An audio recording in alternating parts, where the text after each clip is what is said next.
tak pahala. Jadi ini kan kebanyakan kadang-kadang tamatan sarjana bekerja tidak sesuai tamatannya, Bang. Tapi ada juga nanti dia tak mau bekerja kalau tidak sesuai tamatannya. Kenapa? Sering aku lah kan sama kawan-kawan. Apa alasan bekerja tidak mau sesuai tamatan? Masa jawabannya gak sesuai keilmuan. Nanti kita gimana? Kira begitu. Tanggapan abang gimana kira-kira tentang fenomena yang terjadi sekarang? Jadi kita jangan cerita hari ini. Iya. Kalau cerita hari ini berarti kan cerita sudah masuk dunia nyata. Iya. Ini dimulai dari dunia fana. Oke. Apa itu dunia fana? Dunia di mana kita masih diatur, kita masih diarahkan, kita masih diberikan tuntunan. Kapan itu? Pada saat usia sekolah. Iya. Sekolah, kita selalu dituntut untuk pintar. Tujuan sekolah itu hanya rapot. Iya. Ya. Kita dituntut belajar, kita dituntut untuk bangun pagi, sekolah, kemudian kalau sekarang semester. Iya. Tiap semester orang tua tagih mana rapot. Iya. Kemudian dibalik rapot itu yang dilihat adalah angka. Iya. Ya kan? Nah, itu berlangsung berpuluh tahun. Usia SD, kita bilanglah kalau sekarang trennya sudah dari PAUD TK 2 tahun, kemudian masuk SD 6 tahun, 8 tahun, kemudian masuk SMP, SMA 6 tahun lagi, lebih kurang sekitar 14 tahun. Anak diarahkan dalam kondisi dalam dunia fana. Yang dituntut adalah nilai. Lalu kapan anak mendapatkan dunia nyata? Iya. Kalau saat ini pemerintah mewajibkan wajib belajar 12 tahun, artinya tamat SMA anak sudah bisa bekerja. Iya. Sebagian mungkin ada yang nyambung kuliah. Nah, pada saat nyambung kuliah, di sini muncul masalah. Biasanya orang yang sudah tamat SMA sudah mulai mencari apa yang sesuai dengan dirinya. Iya. Contoh, dia waktu itu kuliahnya sekolahnya di jurusan IPA nih. Iya. Ternyata dia lebih cenderung berinteraksi sosial. Sebenarnya dia lebih cenderung ke jurusan IPS bukan ke IPA. Sehingga kuliah dia ngambil jurusan IPS. Akhirnya bingung. Pada saat kuliah harus beradaptasi lagi dengan pelajaran-pelajarannya, sementara waktu di sekolah dia tidak pelajari itu. Masuk lagi ke dunia nyata setelah tamat, bingung lagi. Ini ijazah mau dipakai untuk apa? Iya. Mau melamar pekerjaan yang tersedia hanya ini. Sementara basicnya ini. Iya. Maka yang sulit itu bukan pekerjaan, tapi yang sulit itu adalah orang yang mau kerja. Karena tadi bekerja menuntut sesuai dengan ijazah, bukan keahlian. Jadi yang banyak diasuh ke anak-anak kita itu mulai dari usia sekolah itu soft skill. Apa itu? Ilmu pengetahuan. Dia terus dipaksa belajar, tapi tidak pernah diasah hard skill-nya, kemampuannya, tak pernah digali potensinya. Kalaupun ada potensi yang muncul di anak, karena tidak sejalan dengan orang tua, itu dikubur. Contoh, anak sukanya main bola, tapi karena main bola ini cenderung nanti anak pulangnya sore, kemudian sering jatuh, kemudian anak sakit, maka diarahkan anak ini olahraganya udahlah yang ringan-ringan aja, renang aja. Padahal bakat dan minat anak itu ada di sepak bola. Ada minat dan bakat ada itu di seni lukis misalnya, atau di seni tari. Tapi karena orang tuanya melihat, anak laki-laki kok di tari, obatnya dikubur. Jadi memang persoalan itu dari dunia Fana. panahnya berdampak ke dunia nyata. Wajar kalau anak-anak kita tuh bingung setelah tamat sekolah, setelah tamat kuliah, aku mau kerja jadi apa? Keahlianku di sini, tapi nanggung keahlian itu. Kalau tertulis di gajah, aku lebih cocoknya kemari, tapi ini tidak minatku. Ini tidak sesuai dengan bakat, ini tidak sesuai dengan keinginanku. Di situ sebenarnya tidak ada korelasi satu pipa dari mulai tingkat dasar sampai ke atas sampai dia masuk ke dunia kerja. Di situ sebenarnya persoalan. Berarti kalau pemikiran awak tentang hal itu, Bang, anak SMA, SMK, ini kita lebih ke anak SMA, Bang, karena di SMA dia tidak kejuruan, artinya dia masih pelajaran umum. Artinya di tingkat SMA, di kelas 2 SMA, harusnya anak-anak siswa-siswa SMA itu sudah mau untuk mencari skill individunya masing-masing untuk kejuruannya apa yang mau didalami. Tapi kadang-kadang kan anak SMA ini kan perlu dirangsang untuk ke situ. Gimana kira-kira ini, Bang?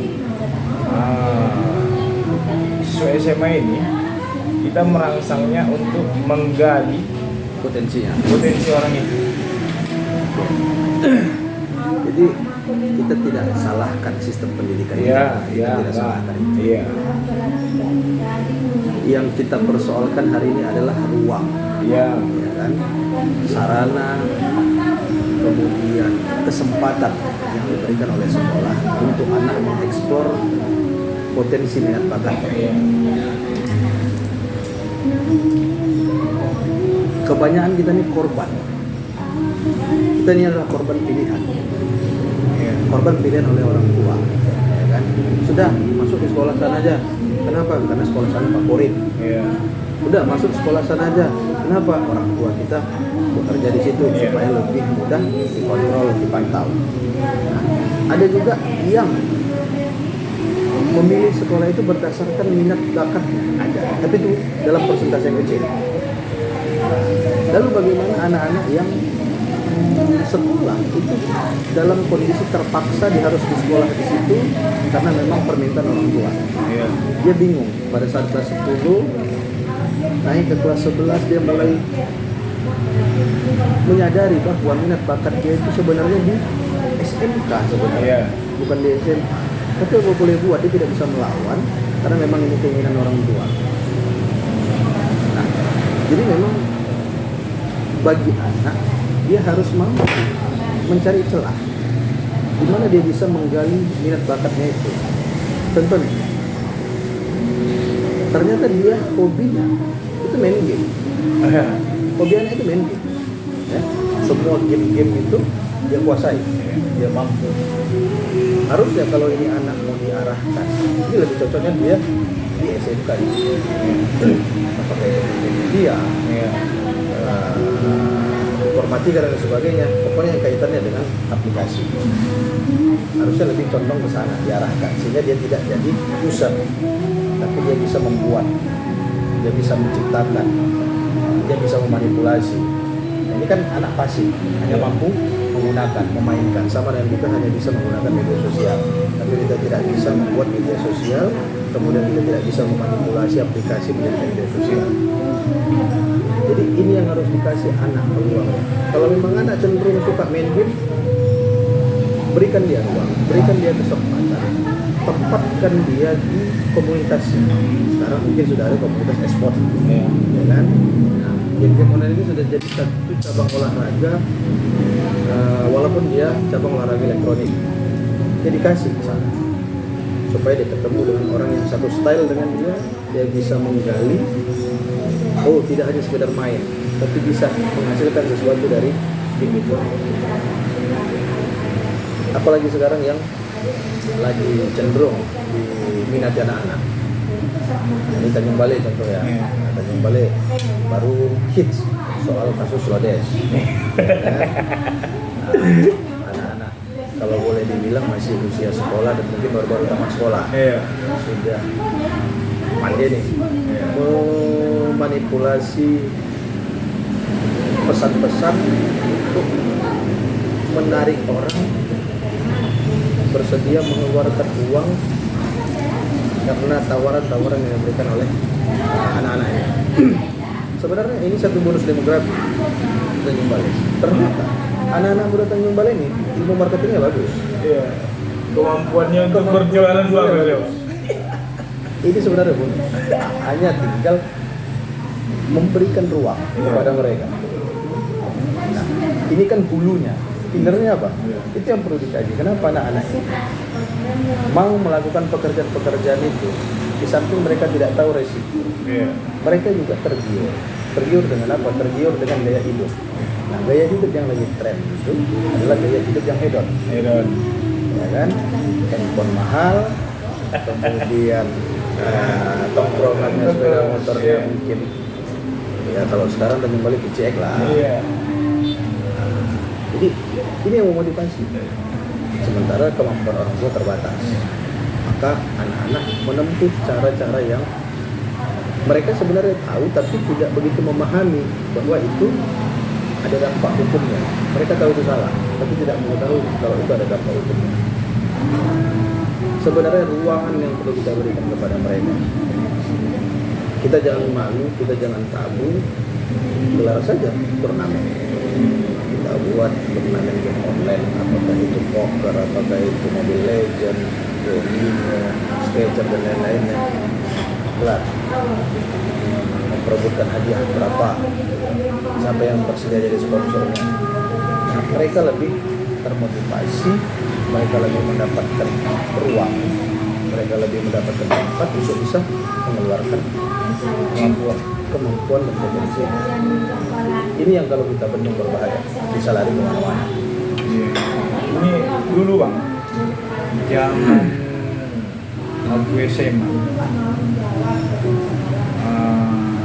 ini biliar banyak rental biliar. Tapi mindset masyarakat itu menilai itu tempat judi gitu loh. Padahal biliar ini atau organisasi apapun, olahraga apapun yang bentuknya itu pertandingan, itu bisa dijudikan, kira gitu ya. Terus sekarang ini aku melihat kan rental biliar itu udah tutup. Baru rental PlayStation tutup. Ya, satu dua lah yang tutup, satu dua lah yang buka ya kan. Padahal banyak olahraga bisa dijudikan. Bahkan sepak bola itu yang judi paling besar kalau melihat berita. Cuman kayak kira terlalu tinggi. Iya. Kalau olahraga. Iya. Main guli. Iya, main guli. Main guli judi nggak? Kalau iya ada taruhan. Iya. Jadi ini kan anak-anak kadang-kadang ya ini contoh ya. Dia sebetulnya hobi ini main biliar. Tapi karena orang tua nanti atau ya orang-orang tua di sekitar dia itu udah mulai kok bahasa kita berjudi kok.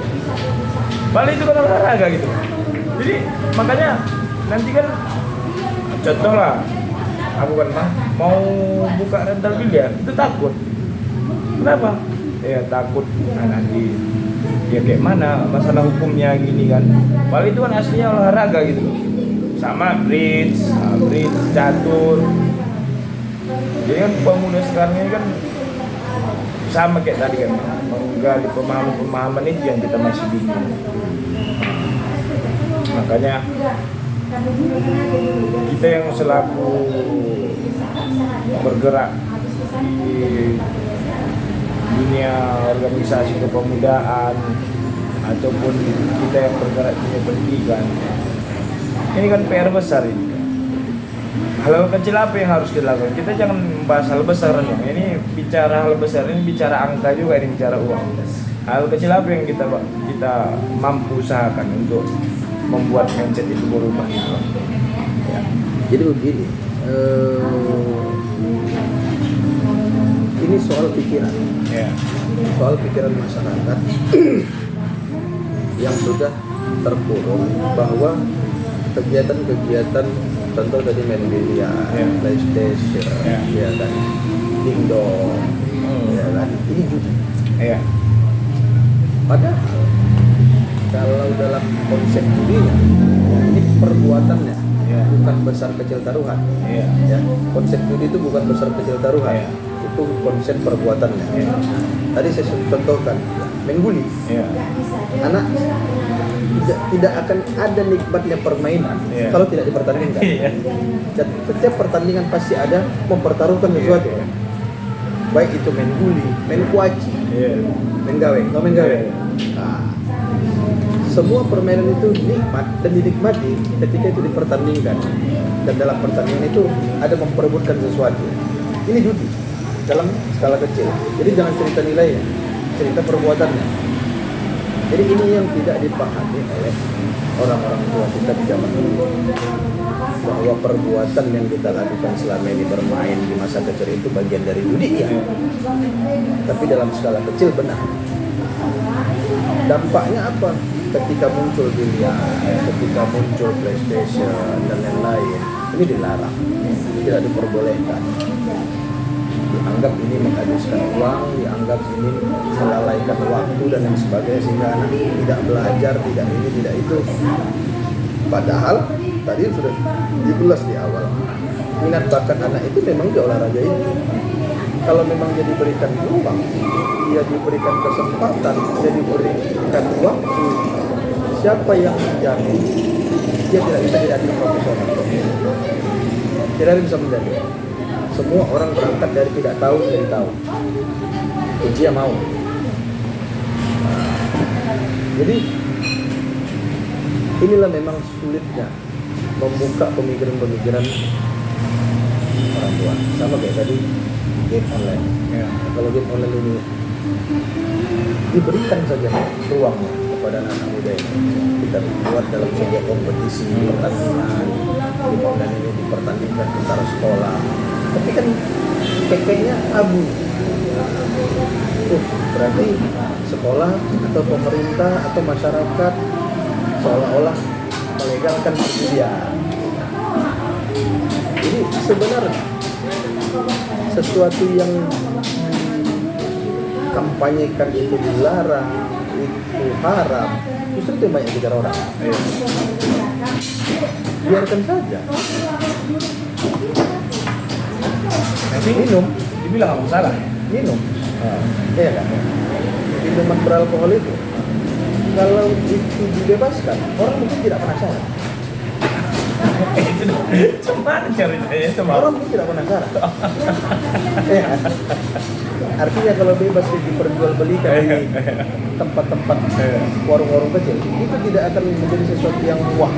Sama dia dengan aqua, sama dia dengan minuman yang lain-lain. Tapi kan makin mudah nanti orang aksesnya itu mabuk. Karena kan selalu dikampanyekan. Kalau minum ini mabuk, kalau minum ini mabuk, kalau minum ini mabuk. Minum apa yang nggak terlalu berlebihan yang buat tak mabuk? Minum air putih banyak lah, mabuk nggak? Muntah nggak? Tapi ada cerita haram juga. Haram itu kan soal publikasi. Iya. Persoalannya sekarang jangan membuat orang penasaran. Oh. Biliar itu digadang-gadang itu haram. Tapi Itu contoh berarti. Iya. Miras itu adalah contoh ya. Tapi banyak anak-anak yang mencoba masuk walaupun dalam kondisi tertutup, paksa masuk, berani cabut sekolah hanya untuk main di tempat ini. Coba itu dibuka. Anak-anak itu tidak penasaran, pulang sekolah baru mereka ke sana. Konsepnya ke sana, itu bukan melegalkan. Konsepnya bukan melegalkan. Tapi ini perumpamaan. Andai biliar itu, PlayStation itu tidak dilabeli sebagai kegiatan yang negatif itu anak-anak. Artinya masyarakat yang punya usaha biliar itu bebas, buka pintu selebar-lebar. Nggak akan ada anak-anak yang cabut. Tapi karena pintunya terbuka hanya satu pintu, potensi membuat anak-anak cabut untuk di situ. Paham ya? Jadi PlayStation juga begitu. Dibuka saja nih, warnet ini dibuka saja. Gak usah dia tertutup-tutup gitu, yang membuat penasaran. Iya. Sehingga dengan memberikan ruang penasaran, orang tertarik datang. Paham ya? Jadi jangan dianggap saya melegalkan minuman. Iya. Ya. Tapi kalau ini kita plus jual aja Iya. sama dengan minuman-minuman yang lain, nggak ada rasa penasaran ya. Biasa ini tidak ada rasa tertarik, tidak ada rasa pengen mencoba, karena dia sama jajarannya dengan aqua, kemudian dengan teh botol. Itulah contoh ibarat Iya.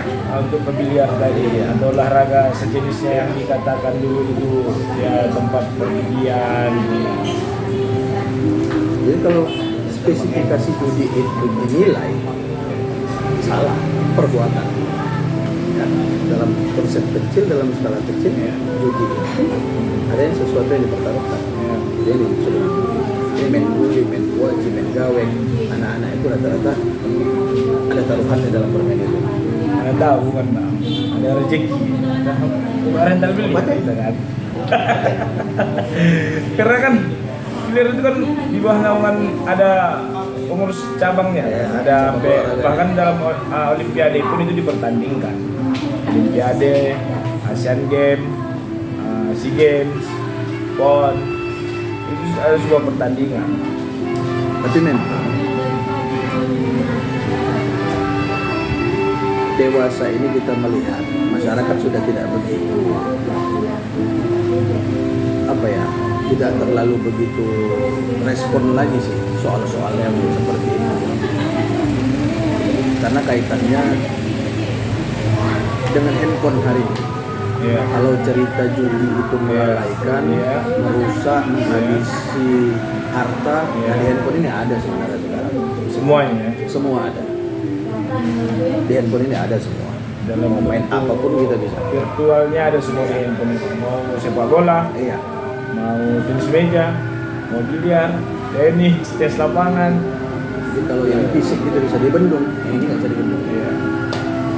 Sementara kalau dia di fisik ada lagi yang namanya olah fisiknya lebih sehat ya. Sementara handphone bagus di BRI aja nih yang olah fisik ini ya. Oke, itu aja Bang. Dan waktu kita ulangi duduk samanya kan. Siap. Bincang-bincang yang ringan lagi. Untuk Bung Rahman kita siapkan waktu. Kalau diperintah siap hadir. Aja Pak. Oke Bang, mungkin itu aja lah Bang. Oke. Sampai sini kita.